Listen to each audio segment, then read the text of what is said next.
coordinador de Movimiento Ciudadano del Senado, Clemente Castañeda. ¿Cómo estás, Clemente? Qué gusto saludarte, senador. Mario, muy buen día para ti, para todo tu auditorio, gusto escucharte también. Igualmente, sé que estás por tomar vuelo, así que pues vamos a lo concreto. ¿Sí quedó descafeinada o básicamente pasa la sustancia de esta reforma como la pretendía Morena y aliados? No, digamos descafeinada, pero igualmente nociva. Uh-huh. ¿Por qué descafeinada? Porque lo que habían planteado originalmente, imagínate la barbaridad, era reformar el artículo primero constitucional para desconocer todos los criterios de convencionalidad y del principio pro persona, que ha sido, digamos, la evolución del sistema jurídico mexicano uh-huh. para defender los derechos humanos. Llegaron a ese extremo, presentaron esta iniciativa con bombo, platillo, la nomenclatura que hoy gobierna este país, los líderes parlamentarios de la mayoría, y afortunadamente, gracias a la resistencia de las oposiciones, de las organizaciones no gubernamentales, tanto nacionales como internacionales, decidieron quitar esa parte y otras partes. ¿Qué persiste? Pues la prohibición o digamos la cancelación de que las reformas constitucionales puedan ser revisadas, ya sea a partir de una acción de inconstitucionalidad o de una controversia constitucional. ¿Qué significa esto para tratar de explicarle al auditorio? Todas las leyes son revisables. ¿Por quién? Por la Corte, por el Poder Judicial. ¿Qué se revisa?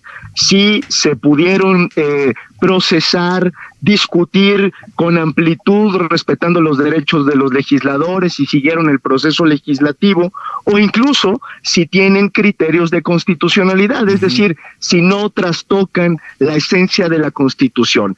Bueno, lo que dice Morena es que cuando se trate de reformas constitucionales, eso no es revisable. No importa cómo sea la forma, no importa cómo sea el fondo, como hay una supermayoría, eso es lo que dicen ellos, que la avala, es decir, 2/3 partes del Senado, de la Cámara de Diputados, de las legislaturas de los estados, con eso es más que suficiente y no tienen por qué controvertirse. Aunque no existan grandes contradicciones, incluso.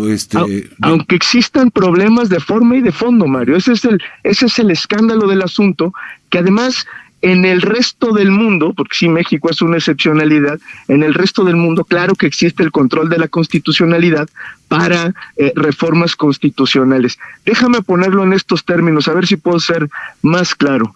Ellos se están equiparando, la mayoría, Morena, el régimen, están equiparando el poder reformador que se tiene. Efectivamente, la Constitución se puede reformar siguiendo ciertos requisitos, ciertos criterios. Están equiparando el poder reformador a una asamblea constituyente. Es decir, ellos se equiparan a lo que sucedió a partir de 1910 y 1917, porque la Constitución que nos rige es producto de una revolución. Ahí se consigna, digamos, el fundamento del Estado mexicano, y ellos creen que les corresponde exactamente lo mismo, pero es que eso es lo que están haciendo en realidad. No des ideas, Clemente, no vaya a ser que se instale en Asamblea Constituyente, porque tienen la mayoría para hacerlo. Es que son capaces de eso. Es decir, lo que están haciendo es actuar como Asamblea Constituyente. Están confundiendo absolutamente todo lo que es un proceso de carácter constitucional y en aras, de defender la reforma judicial que está mal hecha en términos procedimentales, que es inconstitucional, en aras de defender esa reforma, que es su consigna política, están hoy modificando la Constitución para que la Corte no se pronuncie y eventualmente tumbe la reforma al Poder Judicial. Toda una combinación, porque Morena y aliados acusa a la Suprema Corte de querer tener, digamos, un espectro incluso legislativo, ¿no? De querer legislar a través de acciones jurisdiccionales. Y ahora parece que el Senado, la Cámara de Diputados y el Congreso en general, también asume labores jurisdiccionales, Clemente. O sea, pues es lo que están haciendo básicamente, ¿no? Bueno, es que estos señores, a la mayoría, no les gusta que exista una división de poderes. Ellos lo que quieren es, o lo que les gustaría, por lo que están haciendo, pues es que nada más existiera un solo poder, el poder de decisión de el expresidente de la República o de alguien más. Y lo que hay que explicarles es que justamente el diseño de la división de poderes sirve para que nadie cometa excesos, y hoy los están cometiendo. ¿Queda en la parte retroactiva? Es decir, ¿tiene alcance específicamente para esta reforma al Poder Judicial?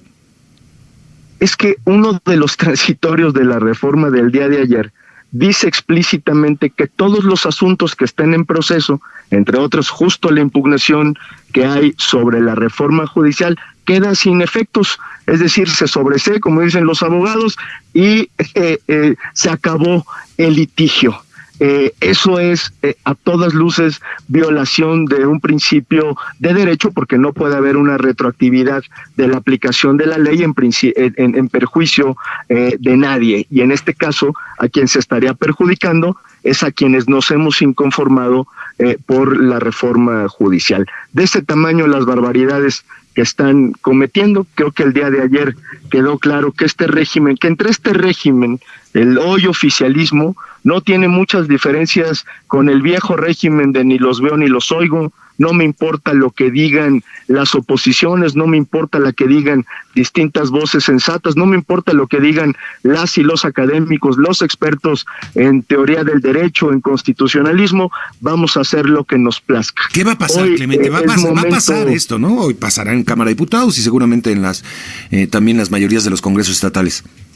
Tienen una supermayoría, hay que decírselo al pueblo de México, artificial, por cierto, porque efectivamente ellos ganaron la mayoría, pero no esa supermayoría que hoy se otorgaron también con muchas trampas en las cámaras, en diputados y en senadores, y que tienen los votos. ¿Qué es lo que estamos haciendo? ¿Qué es lo que nos queda? ¿Cuál es mi opinión? Hay que seguir desnudando al régimen, hay que seguir confrontándolo, hay que seguir desenmascarándolo y hay que seguirle explicando, sí, al pueblo de México y a la comunidad internacional, que lo que están tratando de hacer es romper por completo los principios que le dan origen al Estado mexicano, al equilibrio de poderes, a la república y a la democracia. Yo estoy seguro, Mario, que en un futuro no muy lejano el pueblo de México sabrá reconocer que hay excesos de parte del oficialismo y que podamos tener un sistema político mucho más equilibrado, donde haya más diálogo, más entendimiento. Te agradezco mucho, Clemente, por estar esta mañana con nosotros. Muchas gracias, muy buenos días. Gracias, Clemente Castañeda, senador y coordinador de Movimiento